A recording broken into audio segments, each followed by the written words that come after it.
Bien, bonjour. Pour ceux qui sont là, le chauffage est réparé, c'est une très bonne nouvelle. On se détend un peu. Quand vous reviendrez, vous verrez, ça fait du bien. Ce matin, nous allons parler de la peur. La peur fait partie intégrante de l'expérience humaine. Il paraît que les nouveau-nés n'ont peur que de deux choses, à savoir les bruits forts et la sensation de chuter. J'ai aussi entendu par contre que il est possible que les mamans transmettent des angoisses, même dans le ventre. Donc il n'y a peut-être pas que deux. En tout cas, après la naissance, nous apprenons tous plein d'autres craintes et de peurs. On vit dans un monde qui est menaçant. Quand on est petit, c'est des petites choses, peut-être des araignées, peut-être les monstres sous le lit. Et après, ça devient des choses plus compliquées à gérer, le rejet des autres, etc. Toutes sortes d'angoisses. Parmi ces peurs, il y en a qui sont très utiles parce qu'elles nous protègent du mal. Et il y en a d'autres qui nous rongent inutilement, qui sont irrationnelles et qui sont beaucoup plus grandes que ce qu'elles devraient être. Donc on va parler de la peur. Alors cette petite phrase « n'aie pas peur », on l'a déjà dit ici, il paraît qu'elle apparaît 365 fois dans la Bible, une fois par jour, sous différentes formes, n'ayez aucune crainte, etc. Ce matin, je vous propose de l'explorer sous trois angles. D'abord, la peur dans notre relation avec Dieu, relation avec Dieu qui fonde tout le reste. Ensuite, dans nos relations avec les autres. Et enfin, face aux circonstances adverses. Peut-être que vous voulez commencer par le premier, mais en fait, non, ça c'est vraiment l'aboutissement. Donc, pour parler de la peur sous ces trois angles, je vous propose de lire un texte qui se trouve dans l'évangile de Matthieu. Alors, la semaine dernière, pour ceux qui ont suivi, Sébastien nous a parlé de l'église persécutée. Il avait dit que Jésus a averti ses disciples qu'ils devraient faire face aux persécutions. Et dans ce chapitre, il le dit, c'est un exemple, il les envoie en mission et il dit, voilà, moi je vous envoie comme des brebis au milieu des loups. Soyez prudents comme des serpents et innocents comme des colombes, soyez sur vos gardes, on vous traduira devant des tribunaux, des juifs, et l'on vous fera fouetter dans leur synagogue. Alors je ne sais pas vous, mais si on me dit, attention, on va te faire fouetter, c'est un peu un anxiogène. Je ne suis pas très fan d'être fouetté. Pourquoi est-ce que Jésus fait ça? Il y a toujours une raison. Il veut simplement les avertir que si ça arrive, qu'ils ne soient pas surpris, qu'ils ne se disent pas, mince, je ne suis pas dans la volonté de Dieu. Et il termine cet enseignement, cette partie, en disant, n'ayez donc pas peur de ces gens-là. Et on arrive ensuite à un texte qui est peut-être un peu plus déroutant, où Jésus dit, ne craignez donc pas ceux qui peuvent tuer le corps, mais qui n'ont pas le pouvoir de faire mourir l'âme. Craignez plutôt celui qui peut vous faire périr corps et âme dans l'enfer. Un texte qui est clair, qui dit en gros, les hommes ils peuvent tuer le corps, mais ils n'ont aucun pouvoir sur ce qu'on appelle ton âme, l'être intérieur, cette partie essentielle, invisible de ce que tu es, ce qui te définit vraiment. Dieu seul a le pouvoir sur ta personne entière, et Dieu a ce pouvoir, effectivement, de te jeter en enfer. C'était un peu dans la vie des enfants, cette séparation éternelle avec Dieu, c'est le nom. Alors, juste pour la petite histoire, enfer, ça vient du latin inferius, inférieur, c'était vu comme le lieu inférieur. Alors évidemment, aujourd'hui, nous évitons soigneusement toute mention de ce mot. C'est une doctrine qui est plus que jamais incomprise et impopulaire. On vit dans une société qui évacue totalement cette idée, mais pourtant Jésus, celui qui nous aime, en parle clairement. Et il nous dit dans ce texte de craindre Dieu. Alors c'est un enseignement qui parcourt toute la Bible. La Bible parle souvent de la crainte de Dieu. Et par là, elle entend, il me semble, une révérence, un respect profond pour sa personne, lui qui est créateur et un jour juge. Mais si on continue à lire ce discours, on tombe sur les versets suivants. Jésus dit, « Ne vend-on pas une paire de moineaux pour un sou, et pourtant pas un seul d'entre eux ne tombe à terre sans le consentement de votre Père. Quant à vous, même les cheveux de votre tête sont tous comptés. » Je n'arrive pas à voir ce que quelqu'un me dit. Bonjour aux gens qui suivent. On me signale de dire bonjour à ceux qui suivent. Bonjour. Coucou. Je reprends la lecture. Quant à vous, même les cheveux de votre tête sont tous comptés. N'ayez donc aucune crainte, car vous avez plus de valeur que toute une volée de moineaux. Donc ça semble un peu contradictoire. Jésus qui dit craignez Dieu, ensuite n'ayez aucune crainte. Il me semble que ce qu'il veut dire, on va explorer, c'est que toute crainte matérielle liée aux circonstances présentes est inutile. Faites confiance, dit-il, aux soins de votre Père pour qui vous avez une valeur absolument immense. Alors, donc, comment est-ce qu'on peut comprendre d'abord ces paroles ? Craindre Dieu, il me semble, revient d'une certaine manière à craindre les conséquences possibles de nos erreurs, ce qu'on appelle communément péché. Le mal est mal et va nous détruire. Ça se voit facilement dans les addictions, où le plaisir devient un piège et une prison. Le truc, c'est que nous avons tous 1000 fois plus d'addictions que ce que nous pensons. Des comportements, des réflexes qui sont toutes autant d'addictions. Et Dieu est le garant que la loi des conséquences sera un jour appliquée. Toute action aura un jour une conséquence. Désobéir aux lois que Dieu a instaurées dans sa création va entraîner des conséquences qui sont à craindre.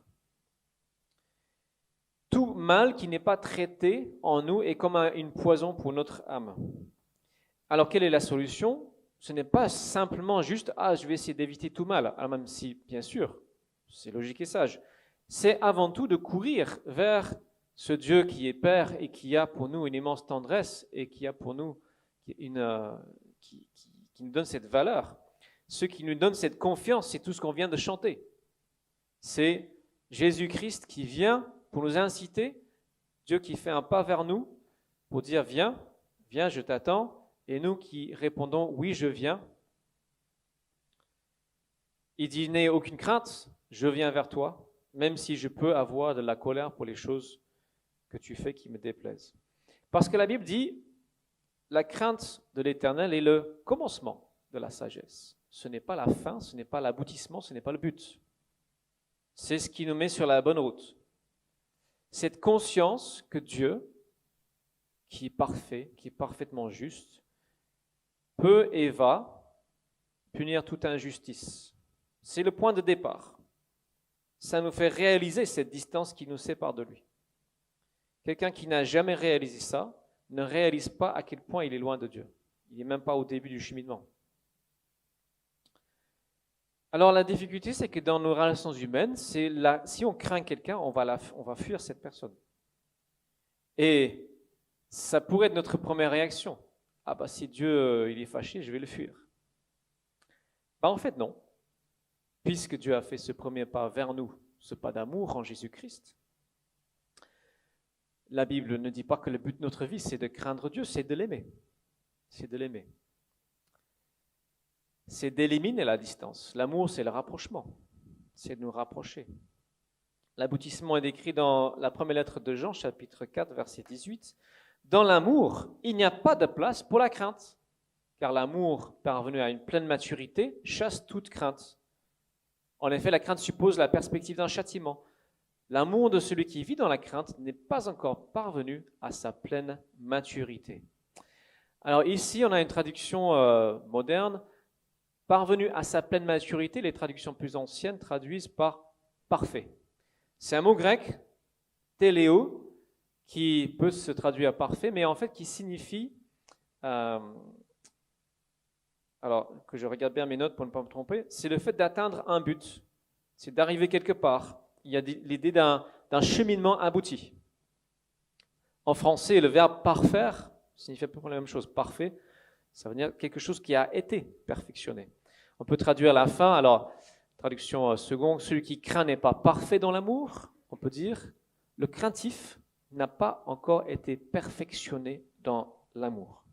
Donc, la Bible dit, l'antidote à la peur, ce n'est pas le courage, c'est l'amour. C'est ce cheminement qu'on va explorer. Et ça se voit un peu dans les relations humaines quand même.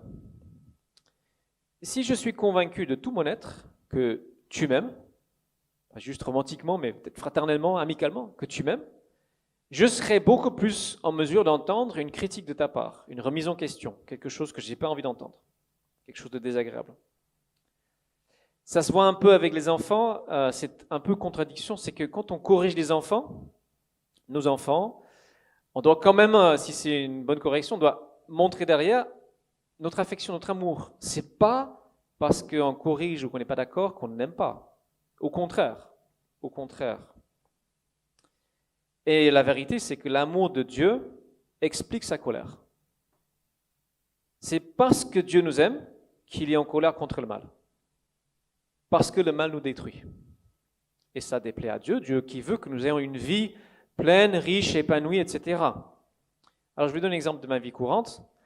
Ma femme n'aime pas quand je vais dans le salon avec mes chaussures. Quand j'oublie d'enlever mes chaussures. Pourquoi? Parce qu'elle ne veut pas que je salisse la moquette. Normal. Elle ne veut pas que j'abîme quelque chose qui est bien.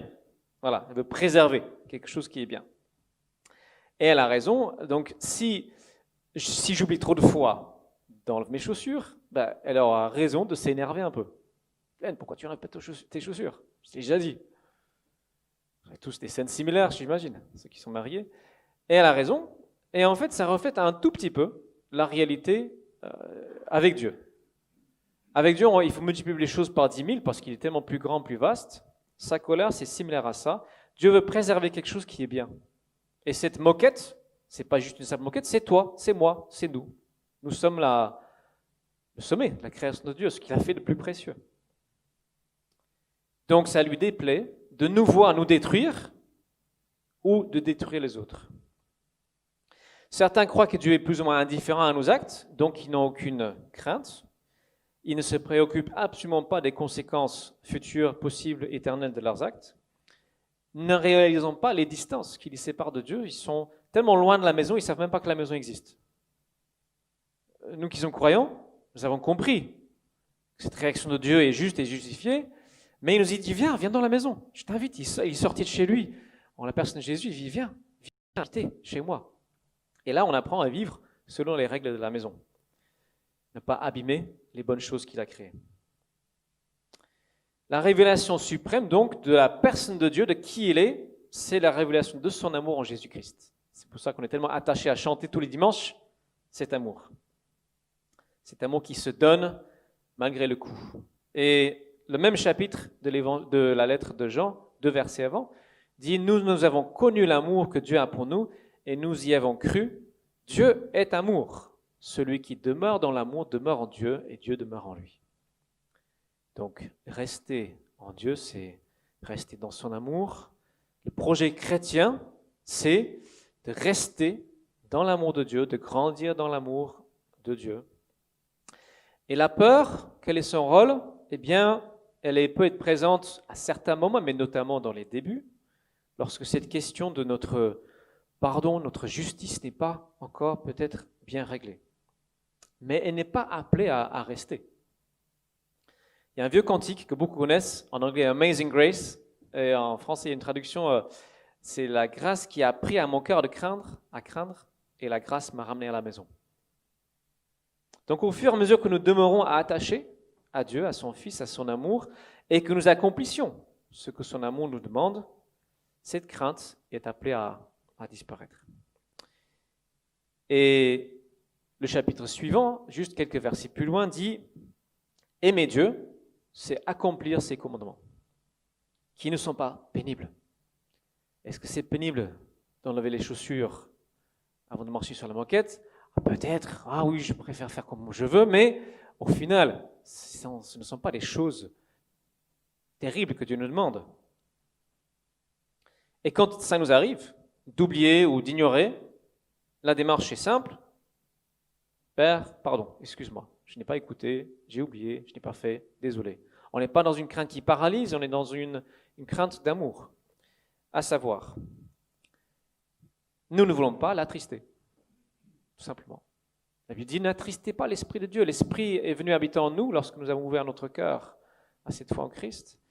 Et maintenant, nous ne voulons pas l'attrister, nous ne voulons pas lui déplaire. Je crois pouvoir dire sincèrement que ma plus grande crainte dans la vie, c'est de ne pas vivre pleinement pour Dieu. De passer à côté de sa volonté, de décevoir celui qui m'aime tant. Et c'est l'Esprit de Dieu en moi qui, dans chaque croyant, qui inspire cette crainte entre guillemets, parce que crainte, oui, non, pas vraiment. Pas une peur du type je suis terrifié de tel monstre. C'est quelque chose qui me pousse à agir et à aimer. C'est un empressement intérieur qui se confond avec l'amour. Dans l'amour, il y a cette volonté de ne pas blesser l'autre, de ne pas attrister l'esprit qui est en moi, qui m'unit. Je suis uni à Dieu. Donc, première partie, c'est un fondement. Si les choses sont bien en place dans notre relation avec Dieu, les autres craintes, logiquement, doivent diminuer. Alors, on a perdu le PowerPoint. Je ne sais pas si Josué, tu peux venir remettre les choses en place. On va parler maintenant de la peur dans les relations humaines. Voilà, merci. Jésus-Christ n'avait aucune crainte dans ses relations avec les autres êtres humains. Il parlait avec une clarté, une honnêteté totale, ne se cachait jamais, n'avait aucune crainte de ce que les autres pouvaient penser de lui. Et si nous sommes ses disciples, nous sommes appelés à lui ressembler. Mais il a dit à ses disciples, dans le texte qu'on a lu, ne craignez pas ceux qui peuvent vous faire du mal. Il a dit parce qu'évidemment, l'idée que quelqu'un puisse nous faire du mal nous effraie. Son désir, c'est que nous soyons débarrassés de toute crainte que les autres peuvent nous inspirer. Alors, on est d'accord, c'est un immense travail. Beaucoup de choses peuvent nous faire peur et nous faire mal. Ce n'est pas forcément un ennemi externe qui va nous persécuter, ça peut être nos proches. On peut être blessé par nos proches. Et souvent, c'est plus les proches que ceux qui sont lointains qui sont là, qui nous font du mal. Donc, comment ne pas avoir peur d'avoir mal ? Alors, nous ne sommes pas à égalité devant la peur. Il y a des personnalités qui sont plus angoissées, plus craintives que d'autres. Chacun, en fonction de sa personnalité, va avoir des craintes un peu différentes, des craintes profondes. Alors, il existe un outil d'analyse de personnalité qui s'appelle l'énéagramme. J'aimerais savoir si, parmi ceux qui sont là, est-ce que vous avez entendu parler de l'énéagramme ? Personne ? Ok, c'est très intéressant. C'est une analyse qui est basée quelque part sur 9 peurs profondes, un peu différentes chacune, qui peuvent devenir des forces si on les travaille, si on les surmonte un peu, qui sont un peu des motivateurs, des motivations profondes de notre personnalité, tellement cachées que parfois on n'est pas du tout conscient. Donc 9 types. Alors, quelqu'un qui a peur que les choses échappent à son contrôle, on l'appelle le perfectionniste. Quelqu'un, un altruiste qui fait beaucoup de bien aux autres, qui pareil, quelqu'un de génial, qui aime les autres, souvent c'est parce qu'il a peur de ne pas être aimé lui-même. Donc il compense de cette manière-là. Certains ont peur de l'échec. Les battants, qui sont ambitieux, qui veulent réussir à tout prix parce que l'idée de l'échec les effraie. On a ensuite les artistes, les romantiques, les créatifs qui ont peur de la banalité. Ils ont horreur de ça. Donc ils cherchent la variété, la nouveauté. Les intellos ont peur de ne pas comprendre les choses. Ils veulent remplir leur être intérieur de connaissances, de faits. Un peu plus complexe, on appelle les loyaux, un loyal, quelqu'un qui a peur de l'injustice, de la déviance, quelqu'un qui cherche un cadre sécurisant, l'engagement. Certains ont peur de s'ennuyer, on les appelle les hédonistes, ils cherchent le plaisir, la stimulation, la joie à tout prix. Les chefs et les dominateurs, en fait, il y a une peur aussi au fond d'eux, c'est qu'ils ont peur que les autres les contrôlent. Et certains, on appelle les médiateurs, ils ont peur des conflits. Donc ils cherchent à apaiser, à harmoniser, à être des gens agréables. Et notre personnalité peut être un mélange de ces différents traits. Généralement, il y en a un qui va dominer. Et chacune de ces peurs profondes donne naissance à un trait de caractère particulier. Et ça va impacter nos relations. Alors, chacun de ces tempéraments est utile à Dieu, bien sûr, est valable, du moment que c'est équilibré. Mais nous avons tous, de notre personnalité, un parcours à vivre. Alors, on va regarder un petit peu le parcours que nous avons à vivre, chacun. Le perfectionniste va s'énerver quand les choses ne sont pas faites parfaitement, donc il doit passer de la colère à la patience. L'altruiste qui fait toujours du bien aux autres, il va s'enorgueillir de sa bonté, il a besoin d'apprendre l'humilité. Le battant, qui veut réussir à tout prix, eh bien, il va avoir tendance à mentir et manipuler pour arriver à ses fins, donc il doit apprendre à dire la vérité. Le romantique, c'est quelqu'un qui vit souvent dans les émotions, l'envie, la jalousie, la nostalgie, il doit apprendre à équilibrer tout ça dans l'harmonie. Le loyal, l'intellectuel, il veut tout accaparer, le savoir et apparemment les sous, donc il doit apprendre la générosité. Le loyal craint les changements, il doit apprendre le courage. Le hédoniste, lui, a tendance à ne pas savoir se limiter, il est dans les excès, donc il doit apprendre la tempérance. Le chef va pécher par excès d'égoïsme, tout doit passer par lui, donc il doit apprendre la simplicité, relâcher les choses. Et le médiateur, lui, se contente souvent de laisser les autres agir. Alors, il est là juste pour tamponner, être un peu tampon. Il doit apprendre à être actif. Alors, bien sûr, à tout moment, on peut être dans l'un ou l'autre de ces travers, mais en général, il y a un en particulier pour chacun. Donc, si tu veux savoir lequel tu es, est-ce que tu regardes un peu, est-ce que je suis facilement humble? Je ne suis pas un altruiste. Vous voyez? Est-ce que je suis facilement patient? Je ne suis pas un perfectionniste. Alors, ce que je trouve intéressant, c'est qu'on a plus ou moins une liste de péchés d'un côté et de vertus de l'autre qui correspondent presque aux 9 fruits de l'esprit dans le livre la lettre de Paul aux Galates. Et en fait, plus nous écoutons notre crainte profonde, plus nous serons dans le péché. Écouter nos craintes nous pousse à faire des bêtises. Il me semble, actuellement, je regarde les actualités, on a un président aux États-Unis qui paraît un homme très fort, mais il me semble qu'il a une crainte terrible d'avouer qu'il ne contrôle pas tout. D'avouer qu'il n'a pas gagné. Et il me semble, n'ont pas réussi à faire face à ces démons extérieurs, ça fait des dégâts. Quand je regarde ce tableau, je me dis qu'il y a quand même une bonne nouvelle, c'est que nous sommes tous à égalité, tout le monde a quelque chose en lui qui est une forme de crainte. Et ce que je sais, ce qui me semble d'après ce que la Bible dit, c'est que Dieu veut que chacun nous résistions à une de ces peurs profondes, ces peurs intérieures, qu'on ne réussisse à dépasser ces peurs. C'est du boulot, on est d'accord. Jésus dit, face à nos craintes, simplement une parole qui paraît trop simpliste, n'ayez pas peur. N'aie pas peur, ne crains pas. Qu'est-ce qu'on fait? Qu'est-ce qui va nous donner le courage?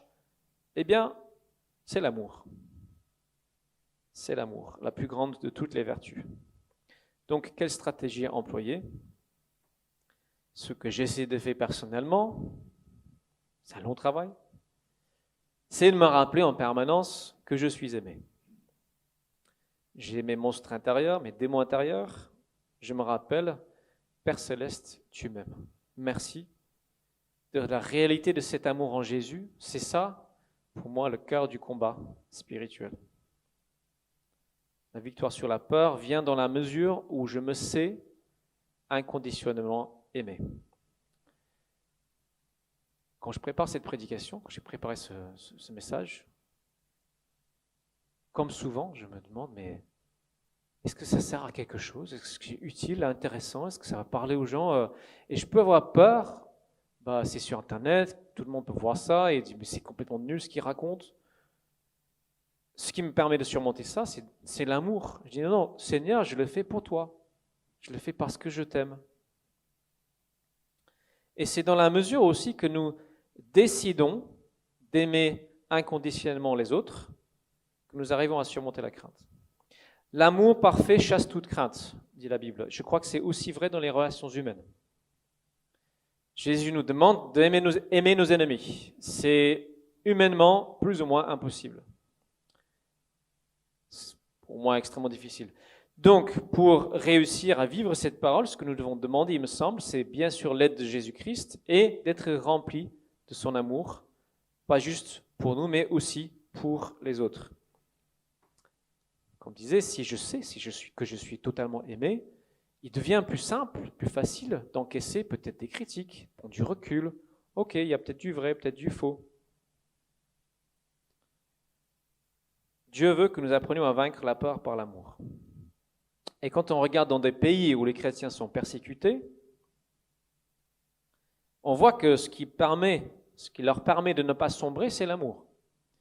Un exemple de chez nous, il y a une personne qui a dû fuir son pays, elle était en danger, elle s'est convertie en lisant le Coran. Alors dans son pays, les chrétiens sont au minimum, on va dire, écartés de leur famille, mais beaucoup se retrouvent aussi en prison. Elle a lu une phrase dans le Coran qui dit « Jésus est la voix d'Allah », ce qui est très proche de la Bible qui dit qu'il est la parole de Dieu. Ça l'a frappée, mais comment est-ce qu'il peut être la voix d'Allah?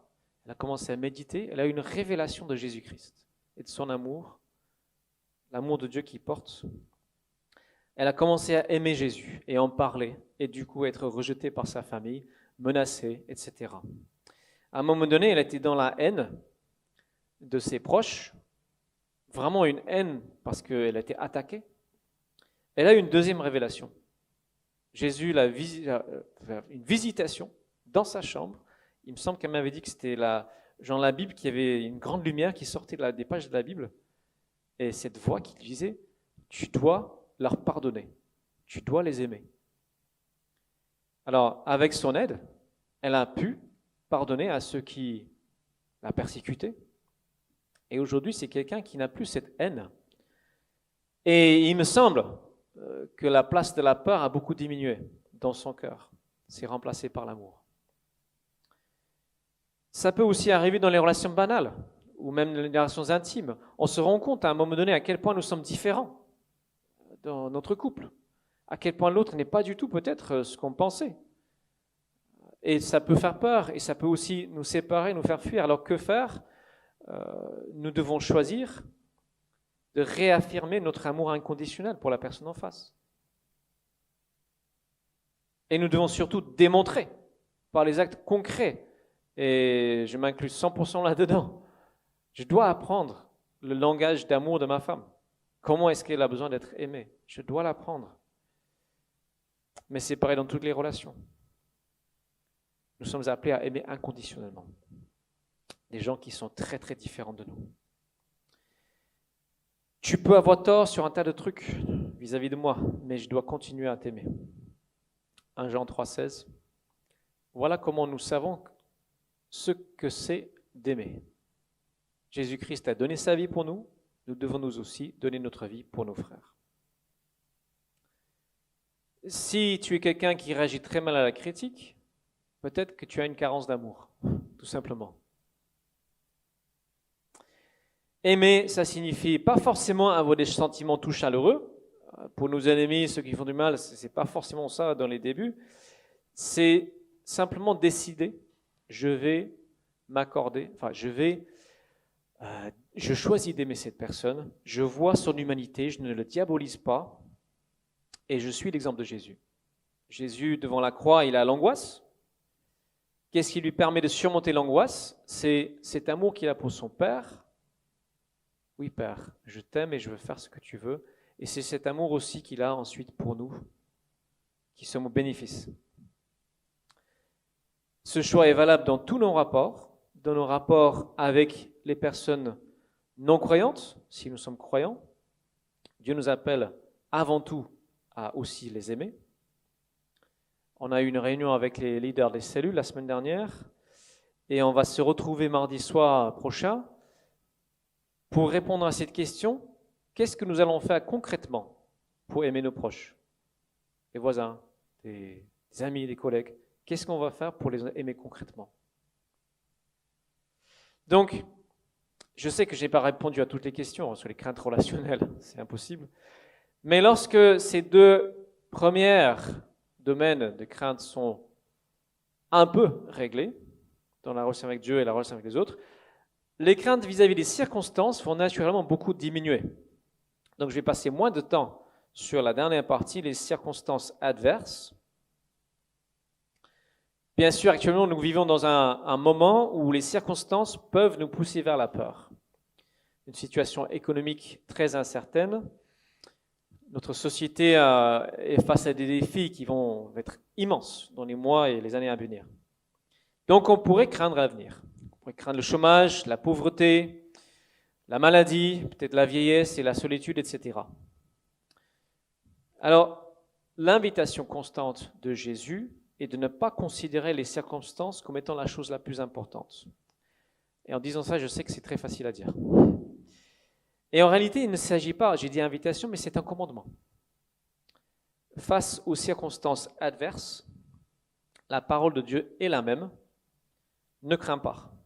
Votre Père céleste prendra soin de vous. Jésus l'a dit, parce que vous avez plus de valeur que toute une volée de moineaux. Matthieu 10. Il rappelle simplement la valeur que nous avons pour Dieu. Nous avons un prix énorme aux yeux de Dieu. Et Dieu dit, ce n'est pas parce que je vous aime que tout va être facile. Il n'a jamais dit ça. Vous allez me rencontrer le mal sous toutes ses formes, jusqu'à la persécution pour certains.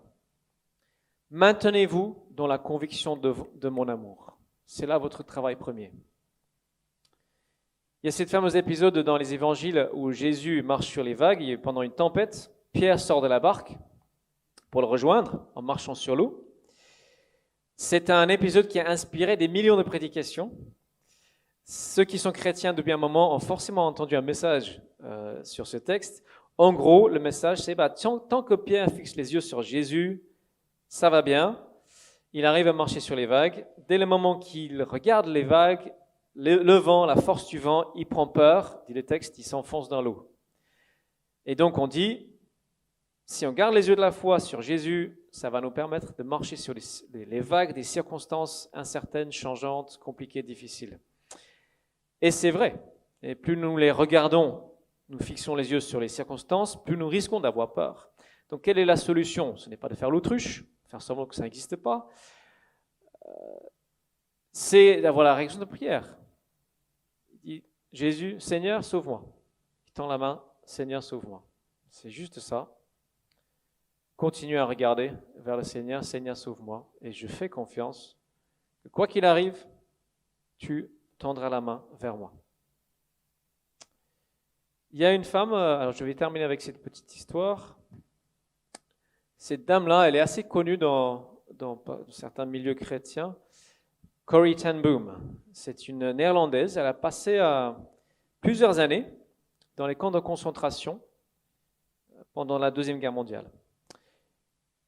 Et elle disait que notre vie est comme une immense tapisserie, avec plein de fils qui s'entrecroisent et qui semblent s'entremêler. Donc l'histoire du monde, mais aussi notre histoire personnelle, et nous voyons un tas de fils qui n'ont pas de sens. Et en fait, nous voyons l'envers de la tapisserie. Dieu, lui, voit la face. Il voit ce qu'il est en train de tisser avec notre vie. Et donc, il y a des moments qui nous semblent très décourageants, très complexes, mais une dame qui est passée par le feu de la souffrance à Auschwitz nous dit « Ayez confiance, Dieu sait ce qu'il est en train de tisser. » Et pour la personne qui continue à lui faire confiance, il est en train de tisser une couronne, une belle couronne. 2 Corinthiens 4, verset 17 dit « Nos détresses présentes sont passagères et légères par rapport au poids insurpassable de gloire éternelle qu'elle nous prépare. » Donc, en conclusion, qu'est-ce qu'on peut dire? Finalement, la crainte peut être utile parce qu'elle nous arrête d'agir. Elle crée un temps de pause. Dans ce temps de pause, Dieu nous appelle à le chercher lui, le connecter à son amour, comprendre sa volonté. Dieu, que veux-tu que je fasse, que je dise, que je pense? Ce temps de pause ne doit pas s'éterniser et nous paralyser, bien sûr, mais nous pousser vers notre Seigneur. Seigneur, je ne suis pas assez grand pour affronter cette chose tout seul. Cette semaine, j'ai encore fait l'expérience. Je ne vais pas raconter pourquoi, mais il y avait un matin où j'ai vraiment crié à Dieu, une circonstance douloureuse, vraiment douloureuse, qui m'a fait beaucoup de mal. Et le soir même, les choses allaient beaucoup, beaucoup mieux. Beaucoup mieux. Dieu nous dit, ne crains pas. C'est un commandement, ne crains pas. Donc, à nous d'apprendre. Regarder dans la bonne direction. Dépasser la crainte par l'amour. Et je crois que c'est quelque chose qu'il veut nous dire en tant que peuple, en tant qu'Église. Les temps sont compliqués, le nombre de sujets de crainte possibles est grand. Donc, je vais résumer ce que j'ai dit ce matin. J'invite le groupe de louanges à revenir pour un dernier chant. Je ne sais pas si les couleurs se voient. Alors, c'est censé représenter le froid et le chaud. La crainte de Dieu doit devenir l'amour pour Dieu.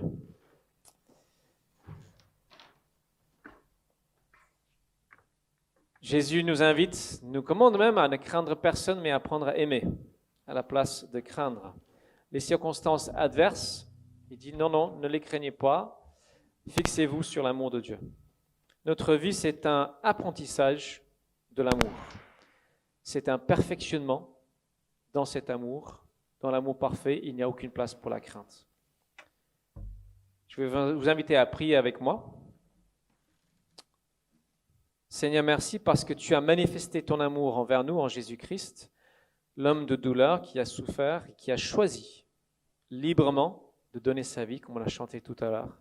Choisi librement de s'offrir en sacrifice, d'affronter la douleur et la souffrance, afin de nous donner cette confiance en toi, confiance en ton amour, quelles que soient nos circonstances, et que nous puissions, Seigneur, ne pas regarder de trop près les circonstances que nous vivons, que nous puissions regarder de très près tes yeux dans lesquels il y a cet amour qui vient vers nous, être dans la confiance, Seigneur, parce que tu es avec nous dans cette barque, tu es avec nous dans les vagues.